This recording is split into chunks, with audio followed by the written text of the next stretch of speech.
Everyone hold with Priyank में फिर से आपका स्वागत है। आज हम लोग बात करने वाले हैं 4 जुलाई 2025 यानी कि कल दिन शुक्रवार के बारे में। मार्केट में क्या होने की संभावना है, इंडेक्सेस को कवर करेंगे, एक स्टॉक के ऊपर अपडेट देंगे और बिटकॉइन को भी कवर करते हुए चलेंगे। ध्यान ये रखना है आप लोगों को, कल 4 जुलाई को इंडिपेंडेंस डे बनाया जाता है यूनाइटेड स्टेट्स में। तो यूनाइटेड स्टेट्स के लिए एक नेशनल हॉलीडे है, जैसे हमारे यहाँ 15 अगस्त या 26 जनवरी को होता है। तो उसी तरह से ये एक नेशनल हॉलिडे होने की वजह से वहाँ पर जितने भी बैंक्स हैं वो सब बंद रहेंगे।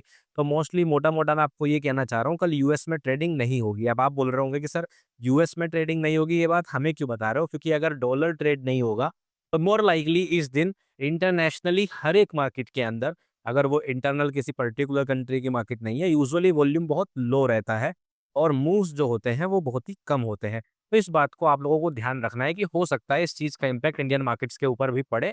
हालाँकि कम पड़ने के चांसेस है, क्योंकि इंडिया में फ्राइडे पहले हो जाता है और यूएस में फ्राइडे बाद में आता है। तो वहाँ के लिए एक्चुअली में थर्सडे की ट्रेडिंग बंद होने के बाद और फ्राइडे का दिन शुरू होने से पहले हमारे मार्केट का दिन पड़ेगा। लेकिन फिर भी इस बात को ध्यान में रखते हुए मैं आज की अपडेट दूँगा। तो आप लोग जल्दी से इस डिस्क्लेमर को पढ़ो और मैं आप लोगों को मिलूँगा चार्ट्स के साथ। सबसे पहले बात करेंगे निफ्टी 50 के बारे में। आज का दिन थोड़ा-सा अजीबो-गरीब रहा, एक्सपायरी का दिन था और आजकल एक्सपायरी थोड़ी-सी स्पेशल हो रही है। बट अल्टीमेटली इतनी ज़्यादा वॉलेटिलिटी होने के बावजूद भी मार्केट एक इनसाइड बार बनकर ही क्लोज़ हुई। चलो मैं आपको पहले इनसाइड बार समझा देता हूँ। अगर हम डेली चार्ट पर जाकर देखेंगे, तो ये डेली चार्ट मैंने ओपन कर लिया है और हम अपने चार्ट से लिपस्टिक हटा देते हैं, राइट? तो अगर हम यहाँ देखेंगे तो आप देख सकते हो, मार्केट कल के हाई के ऊपर नहीं गई है, राइट? और मार्केट कल के लो के नीचे नहीं गई है। तो ये जो कैंडलस्टिक है ये एक इनसाइड बार है और इनसाइड बार किस तरह की होती है, जैसे आप देख सकते हो ये एक कैंडलस्टिक थी, इसके अंदर ये एक इनसाइड बार थी। जब भी इनसाइड बार बनती है तो यूजुअली हम लोग इनडिसाइसिव हो जाते हैं कि भाई नेक्स्ट दिन मार्केट में कुछ भी हो सकता है। और मैंने आप लोगों को एक रीज़न भी दिया कि फ्राइडे पहला रीज़न, दूसरा रीज़न यूएस मार्केट्स का बंद होना। तो कल हो सकता है कि हम लोगों को एक साइडवेज दिन देखने को और मिल जाए। अदरवाइज़ अगर मार्केट कोई भी डायरेक्शन को पकड़ती है, यानी कि इस रेंज से अगर बाहर निकलती है, तो या तो इमीडिएट फेक आउट करके आती है, जैसे कि ये एक रेंज है तो मार्केट तो इमीडिएट फेक आउट करके इस तरह से गिर जाएगी, या फिर इमीडिएट फेक आउट करके इस तरह से पंप हो जाएगी। लेकिन अगर एक ब्रेकआउट देती है इस तरफ या इस तरफ, तो मार्केट एक बड़ा मूव एक्सपेक्ट करती है। जैसे आप देख सकते हो, इस रेंज के अंदर जब मार्केट निकली तो आप देख रहे हो 2 दिन से लगातार मार्केट बेयरिश ही है। उसी तरह से इस रेंज के बाहर मार्केट एक डायरेक्शन को पकड़ सकती है। अब क्योंकि इतनी ऊपर है तो नीचे वाले चांसेस थोड़े से ज़्यादा हैं, बट ध्यान ये रखना है कि जब तक मार्केट ब्रेकआउट कंफर्म ना कर दे, आपको ये कंसीडर करते हुए चलना है इस रेंज के अगल-बगल फेक-आउट होने के चांसेस सबसे ज़्यादा हैं, वो भी जब कल फ्राइडे है। ठीक है? चलिए अब हम चलेंगे 15 मिनट के चार्ट पर और समझेंगे आज क्या हुआ और कल हम लोगों को कैसे प्लान करना है, कौन-कौन से लेवल हमारे लिए इम्पोर्टेंट रहने वाले हैं। तो यहाँ पर मैंने वापस से चार्ट पर सारी लाइन्स ड्रॉ कर दी। कल हम लोगों ने प्लान किया था कि मार्केट जो है या तो यहाँ से डायरेक्टली इस लो को ब्रेक करके नीचे गिरना शुरू कर दे तो हम बेरिश हो जाएँगे और टारगेट करेंगे 25,235। तो ये तो हुआ नहीं, मार्केट इसके नीचे तो गई नहीं, ना तो शुरुआत में और ना ही एंड में। क्लियर? दूसरा प्लान हमारा था कि मार्केट अगर यहाँ से थोड़ा ऊपर जाना शुरू करती है, तो मैंने आपको 50% लेवल बताया था। मैंने आपको बोला था कि मार्केट कुछ इस तरह का नीचे की तरफ गिर सकती है और इस तरह से आगे बढ़ सकती है। ये हम लोगों का दूसरा प्लान था। अब कहीं न कहीं देखें तो मार्केट ने बिल्कुल ऐसा-सा ही प्लान किया। सही बात है, मार्केट ने लगभग-लगभग यही मूव बनाया है, लेकिन थोड़ा-सा अलग तरीके से बनाया। मैं ये नहीं बोलूँगा कि मार्केट ने परफेक्टली इस लेवल को फ़ॉलो किया, क्योंकि मार्केट जब यहाँ के बाहर गई, तो मार्केट का जो ये प्राइस एक्शन रहा, जो कि लगभग-लगभग 4 घंटे के लिए था, तो इन 4 घंटे के अंदर मार्केट ने प्राइस एक्शन में बिल्कुल ऐसी अपॉर्च्युनिटी नहीं दी कि हम लोग ये समझ सकें कि यहाँ के ऊपर ये फेक आउट है। तो मैं ये नहीं बोलूँगा कि कल वाला मूव जो है वो काफ़ी हद तक सक्सेसफुल रहा, हालाँकि प्राइस ने वही किया बट अपने अलग तरीके से किया, तो थोड़ा-सा मुश्किल था। इस बीच में हमने 2-3 बार ये देखा कि मार्केट स्टॉप हंट कैसे करती है, लिक्विडिटी क्यों इम्पोर्टेंट होती है, क्यों हमें लिक्विडिटी सीखना है आगे वाले चैप्टर्स में। ये देखो मार्केट ने यहाँ पे स्टॉप लॉस किए, स्टॉप लॉस करने के बाद एक तेज़ मूव आया। मार्केट ने इसके ऊपर स्टॉप लॉस किया, उसके बाद एक तेज मूव आया, नीचे की तरफ मार्केट बढ़ी। इसके नीचे स्टॉप लॉस लगे थे, इसी के नीचे मार्केट पहुंची। इसके नीचे क्यों लगे थे सर? इसके नीचे क्यों नहीं लगे थे? यही क्यों आपने ड्रॉ किया? क्योंकि ये आज का लो था, तो इंट्राडे कोई भी अगर लॉन्ग ले रहा होगा, वो सबसे ज़्यादा चांसेस है स्टॉप लॉस इसके नीचे रखेगा, तो मार्केट ने एग्ज़ैक्टली उसी को टारगेट किया। तो आज की जो क्या बोल सकते हैं आप, एक्सपायरी, ठीक है? आज की जो एक्सपायरी थी, इसको हम लोग बोलते हैं seek and destroy. Seek and destroy क्या होता है? ढूंढो और तबाह करो। समझ गए? सीक का मतलब होता है सीक, सर्च करना एक तरह से, और डिस्ट्रॉय मतलब उड़ा देना। तो आज मार्केट कुछ इस तरह की थी, जहां आदमी स्टॉप लॉस लगाए उसको उड़ा दो। देखो समझाता हूं मैं आपको। इस वाले चैप्टर को भी हम लोग अपने एडवांस प्राइस सेक्शन में कवर करेंगे कि सीक एंड डिस्ट्रॉय को कैसे हम लोगों को देखना होता है। तो आने वाली वीडियोस जो होने वाली हैं वो बहुत ही अलग लेवल की होने वाली है, टेंशन बिल्कुल ना लें। तैयार रहें बस वीडियो देखने के लिए और सीखने के लिए, ठीक है? अब ये देखिए, यहाँ से मार्केट शुरू होता है, मार्केट ने सबसे पहले ऊपर की तरफ जाके नीचे की तरफ का मूव दिया। तो अक्सर मार्केट अगर इस तरह का जाके मूव देती है, शुरुआत में एक मेंटालिटी लोगों की बन जाती है कि मार्केट ने ये हाई बना के ऐसे नीचे ब्रेक कर दिया, अब मार्केट नीचे की तरफ इस तरह चलती चली जाएगी। तो ज़्यादातर लोग शॉर्ट करना पसंद करते हैं। मैं ज़्यादातर लोगों की बात कर रहा हूँ, आप लोगों की बात नहीं कर रहा हूँ। तो यहाँ पर अगर लोगों ने शॉर्ट करना शुरू कर दिया, तो स्टॉप लॉस कहाँ लगाएँगे? इसके ऊपर लगाएँगे। जैसे ही उन्होंने स्टॉप लॉस लगाया, मार्केट ने क्या किया? गैप फिल करते ही पलटा और ये सब आउट कर दिए। उसके बाद मार्केट कंसोलिडेशन में चली। जैसे ही मार्केट ने इसके ऊपर मूव दिया, ये वाला, आप देखो जब ये कैंडलस्टिक बनी होगी, ये कैंडलस्टिक पूरी शुरुआत में ग्रीन रही होगी। अब ये ग्रीन रही होगी तो ऐसा लग रहा होगा कि ये कंसोलिडेशन जो है ऊपर की तरफ ब्रेक कर गया। अब जैसे ही ब्रेक किया तो यहाँ पे लोगों ने, ब्रेकआउट ट्रेडर्स ने बाई करना शुरू कर दिया होगा। क्योंकि ब्रेकआउट ट्रेडिंग ज़्यादातर लोग कैसे करना पसंद करते हैं कि जैसे ही ब्रेक निकला वैसे ही तुरंत बाई कर लो। अब ये ब्रेकआउट ट्रेडर्स ने जैसे ही बाई करना शुरू किया, मार्केट ने क्या किया? उनको ट्रैप कर दिया। ट्रैप करने के बाद गिरी, उन्होंने स्टॉप लॉस कहाँ लगाया होगा? इसके नीचे, और ये पूरी लिक्विडिटी मार्केट ने देखो कितनी तेज़ी से, ये कैंडलस्टिक इतनी तेज़ क्यों आती है? कभी सोचा है? कि जब अचानक से मार्केट इस तरह से पलट के गिरती है, तो ये वाली कैंडलस्टिक आती है बहुत ही तेज़ी से, ये देखो इस तरह की कैंडलस्टिक। ये आती है क्योंकि वहाँ पर स्टॉप लॉस लगे होते हैं। एक एक एक कैंडल रेंज थ्योरी की एक स्ट्रैटेजी होती है, बहुत सारे लोग यूज़ करते हैं कि 15 मिनट, 5 मिनट की कैंडलस्टिक का अगर हाई ब्रेक हो जाए पहली कैंडलस्टिक का गैप अप होकर, तो यहाँ बाई कर लो और स्टॉप लॉस यहाँ लगा लो।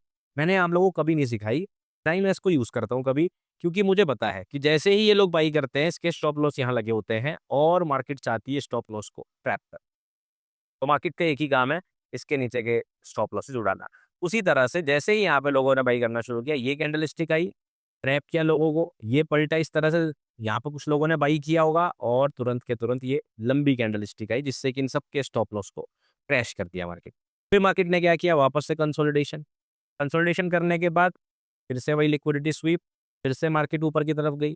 यहाँ पर स्टॉप लॉस करने के बाद मार्केट जब ऊपर गई तो कहाँ तक गई? ये मार्केट इसका हाई उड़ाने के लिए गई। जैसे ही इसका हाई उड़ाया, मार्केट नीचे गिर गई और फिर जितने लोगों ने इसमें लॉन्ग लिया होगा उन सबको स्टॉप लॉस कर दिया। अब आप बोलोगे कुछ लोग कि सर मैंने तो यहाँ लॉन्ग लिया, यहाँ पे अपना प्रॉफिट बुक कर लिया, तो जिन्होंने यहाँ लॉन्ग लिया उनका स्टॉप लॉस कैसे हो गया? भाई आपकी बात नहीं हो रही, मैं बार-बार बोल रहा हूँ, आप इकलौते नहीं हो मार्केट में। मार्केट में हज़ारों, लाखों, करोड़ों लोग ट्रेड कर रहे होते हैं, करोड़ों कॉन्ट्रैक्ट्स ट्रेड हो रहे होते हैं, सारे आपके नहीं हैं। आपके तो वही 2-4 लोट हैं, समझो बात को। बहुत सारे लोग ऐसा करते हैं, पोजीशन लेने के बाद जब प्रॉफिट हो रहा होता है, ऐसे होल्ड करते ही रहते हैं, स्टॉप लॉस नहीं लगाते, ट्रेलिंग नहीं करते, बहुत सारी चीज़ें होती हैं। और आप देखोगे मार्केट जभी भी ऐसे स्टॉप लॉस लेके गिरती है, तो बहुत तेज़ी से गिरती है। क्यों तेज़ी से गिरती है? क्योंकि वो आपको ट्रैप करना चाहती है। अगर आप यहाँ पर ब्रेकआउट बायर बने थे, तो बायर को ट्रैप करना है, उसको मौका ही नहीं देना एग्ज़िट करने का, तो इस तरह की कैंडलस्टिक आती है। स्टॉप लॉस उड़ाने हो तो इस तरह का मूव आता है, तेज़ी से आने वाला। अब जितने भी स्टॉप लॉस इसके नीचे लगे होंगे, वो सारे के सारे मार्केट ने यहाँ पर ट्रैप कर दिए। तो ऐसे दिन को ही बोलते हैं सीक एंड डिस्ट्रॉय। तो आप लोगों को मैं आने वाले टाइम में ये भी सिखाऊँगा, और एडवांस प्राइस एक्शन सीरीज़ के अंदर इस टॉपिक के ऊपर भी वीडियो आएगी इन दी एंड, ये सबसे आखिरी में आएगी, क्योंकि पहले आपको इसको समझने के लिए सबसे मुश्किल दिन होता है ट्रेड करने के लिए, किसी के लिए भी, चाहे वो कितने भी सालों से इस कांसेप्ट को समझता हो। मैं खुद 6-7 सालों से इस कांसेप्ट को समझता हूँ, लेकिन उसके बावजूद भी ये दिन ट्रेड करना मेरे लिए भी थोड़ा-सा मुश्किल होता है। मुश्किल नहीं, काफ़ी मुश्किल होता है। बट एक डिफरेंस ये हो जाता है कि मुझे पता होता है कि ये हो रहा है, और आप लोगों को कई बार ये नहीं पता चलता कि ये हो क्या रहा है, मार्केट ऊपर-नीचे जा क्यों रही है। तो वो एक डिफरेंस आता है, वो डिफरेंस आपके प्राइस के अंडरस्टैंडिंग में भी आ जाना चाहिए मेरे हिसाब से, जब आप ये एडवांस प्राइस एक्शन की सीरीज़ को पूरी तरह से देख लेंगे। ख़ैर, अब मार्केट नीचे आ गई, ठीक है? तो मार्केट ने पूरा दिन क्या किया, ये तो आपको समझ में आ गया। ऊपर नीचे एक्सपायरी को थोड़ा-सा स्पेशल बनाया। ये जो मैंने सर्कल बनाया था, इसका पर्पज़ भी यही था कि आप लोगों को समझा सकूँ कि लिक्विडिटी कहाँ पर से कहाँ पर यूज़ हुई, किस तरह से लिक्विडिटी ने लोगों को, लिक्विडिटी के थ्रू लोगों को ट्रैप किया गया आज के प्राइस एक्शन से। अब कल के दिन क्योंकि मोर लाइकली तो हम लोग साइडवेज़ प्राइस ही कंसीडर कर रहे हैं, लेकिन आप लोग यहाँ पे कुछ प्राइस लेवल्स जो है मार्क करके रख सकते हैं। तो अभी आप देखोगे मैंने बहुत सारे प्राइस लेवल्स हटा दिए हैं। हमारे पास यहाँ पर एक मंथली ओपन आप ये देख सकते हैं 25,551 के रूप में, और एक ये लो प्रीवियस डे लो नहीं है, अभी हमारा जो है वेडनेसडे लो है, तो इसको वेडनेसडे लो मार्क कर लेते हैं। तो वेडनेसडे लो हमने जो है यहाँ पे मार्क किया, आपको यहाँ पे फेक आउट देखने को मिल सकता है, स्पेशली वो भी तब जबकि ये एक आपकी रेंज है, पिछले दिन की रेंज है, राइट? तो ऊपर से लेके नीचे तक की रेंज है और हमारी आज की कैंडल जो है इनसाइड बार है। तो इस जगह पे आप फेक आउट होने के चांसेस बहुत ज़्यादा हैं, इस पे नज़र रखना। अगर आपको नीचे की तरफ ब्रेकआउट मिले तो आप नीचे 25,235 को टारगेट कर सकते हैं। अगर आपको इसमें ऊपर की तरफ मिले तो फिर आप वापस से मंथली ओपन तक प्लान कर सकते हैं कि मार्केट ऊपर की तरफ बढ़ सकती है। तो ये रहेगा हमारा निफ्टी 50 का प्लान कल के लिए। अब बात करेंगे बैंक निफ्टी की। बैंक निफ्टी के अंदर जो है मार्केट ने सेम ही प्राइस एक्शन किया जो हमने एक्सपेक्ट किया था ट्यूसडे लो। मार्केट ऊपर गई और रिजेक्ट किया तो लगभग सेम सही था, इसमें कुछ ज़्यादा बदला नहीं है। और मार्केट ने बढ़िया तरीके से मेरे हिसाब से ये हमने 30 मिनट का चार्ट ओपन किया है, 15 मिनट का कर लेते हैं। मार्केट ने बहुत ही अच्छे ट्रेड अपॉर्चुनिटीज़ आज प्रोवाइड की और मेरे पास मैसेजेस भी आए आप लोगों के कि ईएम में ट्रेड बनी थी, हम लोगों ने ट्रेड करी। ठीक है, तो बहुत ही बढ़िया, बहुत शानदार, ठीक है। अब मार्केट कहाँ जाते हुए लग रही है, एमटीएफ स्ट्रैटेजी का अगर हम देखें तो देखो अब 1:1 से ज़्यादा टारगेट पूरा हो गया है, लेकिन हम लोग अपने मेन टारगेट तक इसको कंसीडर करते हुए चलेंगे। मैं आपको इसको थोड़ा ज़ूम आउट करके दिखा देता हूँ। 56,560 ये वाला जो लेवल है, ये हमारा मेन टारगेट रहेगा कि मार्केट जो है आने वाले टाइम में इसको ट्रिगर कर दे। बाकी आपको कोई लेवल चेंज करने की ज़रूरत नहीं है, ऊपर की तरफ 57,150 अभी भी अच्छा लेवल है। 56,860 भी हम लोग मार्क करके रखेंगे और 56,560 को भी मार्क करके रखेंगे। एक चीज़ आपको नज़र रखते हुए चलना है डेली चार्ट पर, डेली या वीकली चार्ट पर, दोनों में से जो भी आप चाहें। वीकली चार्ट पर अगर आप थोड़ा ध्यान से देखेंगे तो खास करके डेली पर क्लियर दिख रहा है, हाँ, वीकली पर ही दिख रहा है या फिर 3 डे के चार्ट पर भी ये दिखता है। अगर आप देखेंगे मार्केट जो है कोशिश ये कर रही है कि ट्री ड्राइव बना सकती है, इस तरह की कोशिशें कर रही है। अब देखो मार्केट ने ये एक स्वीप किया, उसके बाद मार्केट ने ये एक स्वीप किया। अब जो आज की क्लोजिंग है ये तो इसके नीचे है। अब हमें देखनी होगी कल वीकली क्लोजिंग, पहली चीज़, क्या कल वीक की क्लोजिंग इस लेवल के नीचे होती है? और दूसरा चीज़ क्या ये लेवल ब्रेक होता है? अगर ये ब्रेक होता है तो फिर हमारे पास एक बेयरिश फ्री ड्राइव पैटर्न बन जाएगा और अगर ये बनता है तो फिर हम ये या ये गैप तक का ड्रॉप देख सकते हैं। पर ये इतना बेयरिश होने की ज़रूरत अभी नहीं है, कब तक? जब तक मार्केट पहले तो यहाँ के नीचे वीकली क्लोजिंग ना कर दे और फिर ये वाला लेवल ब्रेक ना कर दे। तो ये एक डेवलपमेंट है बैंक निफ्टी के चार्ट में, अभी और किसी चार्ट में ये नहीं दिखाई दिया। बट ये चीज़ एक है जिसको हमें ध्यान में रखते हुए थोड़ा-सा चलना है आने वाले दिनों में। तो मैं ये आप लोगों को इसलिए समझा के चल रहा हूँ क्योंकि कई बार मैं भी चीज़ें भूल जाता हूँ। है ना? कि ये वाली पैटर्न बन रहा है कि नहीं बन रहा है। यूजुअली मैं बहुत ज़्यादा पैटर्न वाला आदमी हूँ नहीं, मैं हमेशा प्राइस को देखता हूँ, प्राइस कहाँ चल रहा होता है। तो उसको आपको नज़र रखना है। इस कड़ी में ये जो 56,560 का लेवल है, ये भी इम्पोर्टेंट है, साथ में आपके लिए ये गैप भी इम्पोर्टेंट है। क्योंकि हमारा जो लो ब्रेक होना है, वो ये वाला होना है। अगर ये ब्रेक होता है, फिर हम लोग नीचे की प्लानिंग करेंगे। अभी ये लो बहुत दूर है, इस बीच में हमारे पास बहुत सारे लेवल्स हैं ड्रॉ करने के लिए। तो हम जो है आपको उन सारे लेवल्स को अपने चार्ट पर हमने रखते हुए चलना है। फिलहाल के लिए ये जो गैप क्लोजिंग वाला लेवल है 56,000 का, ये अच्छा लेवल है। यहाँ तक मार्केट अगर आती है तो कोई दिक्कत वाली बात नहीं है।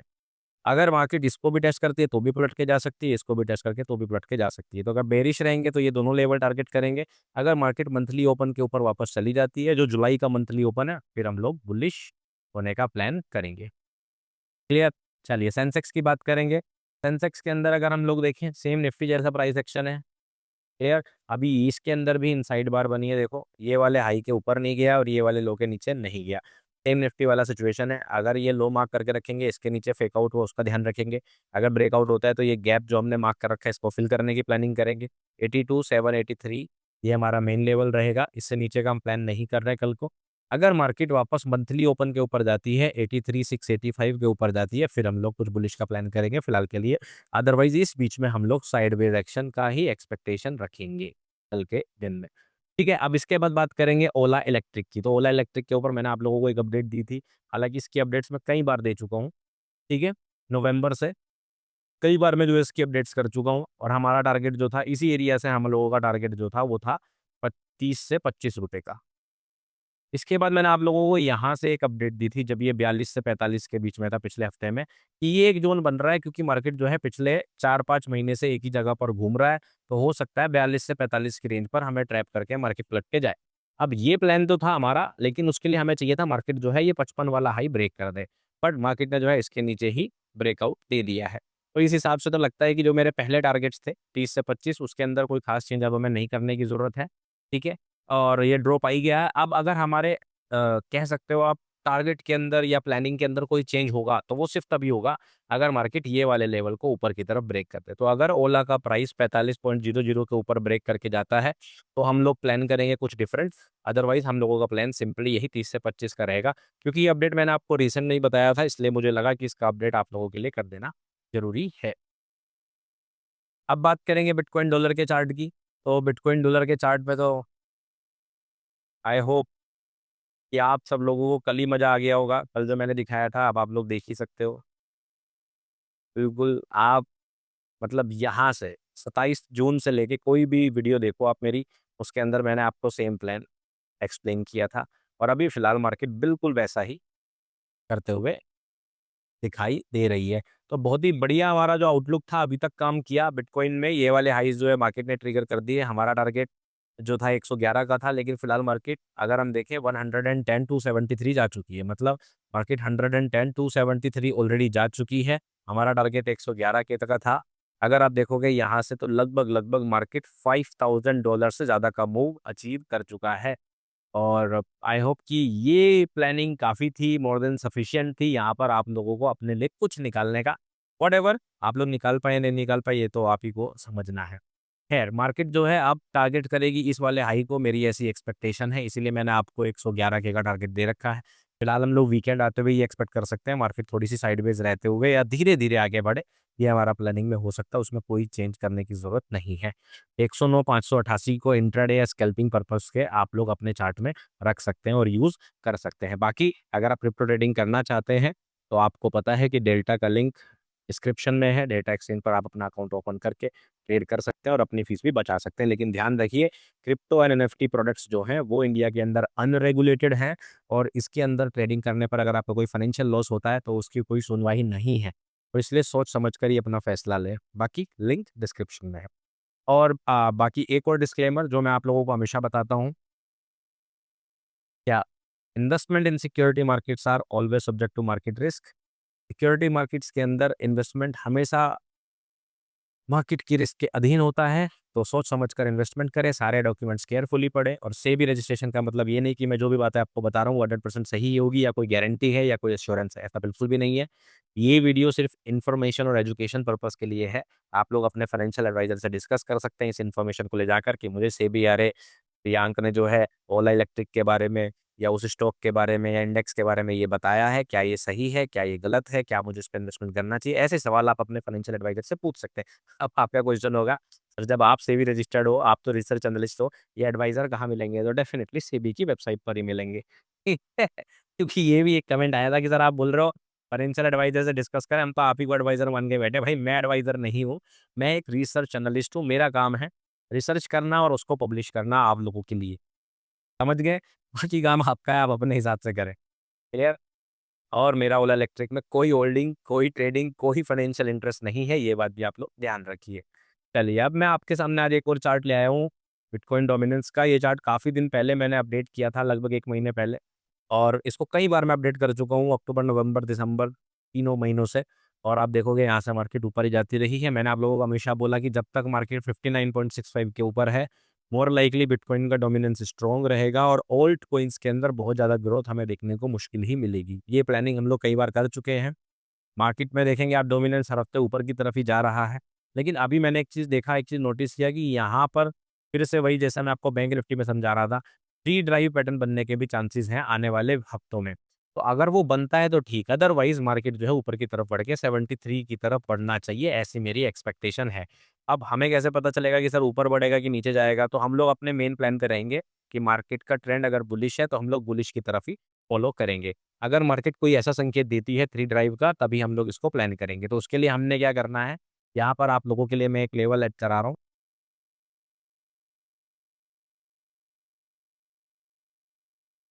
ये लेवल मैंने यहाँ पर ऐड कर दिया। 63.76%। 63.76% के लेवल को आप लोग मार्क करके रख सकते हैं। अगर आने वाले दिनों मार्केट इसको ब्रेक करती है तो हमें यहाँ से लेके यहाँ तक एक अच्छा खासा डंप देखने को मिल सकता है और उस चीज़ में आपको ओल्ड कॉइन्स के अंदर एक बड़ी-बड़ी कैंडलस्टिक, बड़ी-बड़ी ग्रीन कैंडलस्टिक देखने को मिल सकती हैं। तो आप लोग इस लेवल का ध्यान रखिए, जब तक ये लेवल ब्रेक नहीं होता, अगर प्राइस थोड़ा बहुत यहाँ कंसोलिडेट करता है, उसमें कुछ ओल्ड कॉइन्स जंप करते हैं। तो वो सिर्फ और सिर्फ स्कैल्पिंग के लिए यूज़ कीजिए। ये मत सोचिए ऑल्ट सीजन आ गया, पैसा इन्वेस्ट करके अपना पैसा बहा दो, आपसे नुकसान होने की संभावनाएँ काफ़ी ज़्यादा हैं। और ऑल्ट कॉइन्स तो बहुत ही ज़्यादा गिरते हैं क्रिप्टो करेंसीज़ में, ठीक है? तो इस चीज़ को एक्सपेक्ट करके चलिए कि यहाँ पर आपको एक साइडवेज एक्शन और एक बुलिश मूव देखने को मिलेगा। तो हमारी मेन एक्सपेक्टेशन यही है कि मार्केट इसी तरह से, मार्केट कह रहा हूँ, डोमिनेंस जो है बिटकॉइन का क्रिप्टो मार्केट के अंदर ऐसे ही बढ़ता रहे। लेकिन अगर 63.76% अगर ब्रेक होता है, तो फिर हम लोग इसके अंदर सोचेंगे कि बिटकॉइन का डोमिनेंस थोड़ा-सा कम हो रहा है और हमारे पास ओल्ड कॉइन्स में इन्वेस्टमेंट की संभावनाएँ बढ़ रही हैं। अगर ऐसी अपडेट्स रेगुलरली चाहिए तो आप लोगों को पता है, लिंक डिस्क्रिप्शन में है, मेरा फ्री टेलीग्राम चैनल है, आप उस पे क्लिक करके जॉइन कर सकते हैं। आने वाले दिनों में और बहुत सारी चीज़ें करने वाला हूँ, लेकिन उसके लिए आपके पास जो अकाउंट होना चाहिए ना, ट्रेडिंग अकाउंट, वो रेफरल लिंक से होना चाहिए जो डिस्क्रिप्शन में है। तो अगर आने वाले अनाउंसमेंट्स चाहिए तो आपको पता है क्या करना है। मैं आप लोगों को मिलूँगा नेक्स्ट वीडियो में, तब तक रखिए अपना ध्यान, अपने परिवार का ध्यान। Take care, bye bye.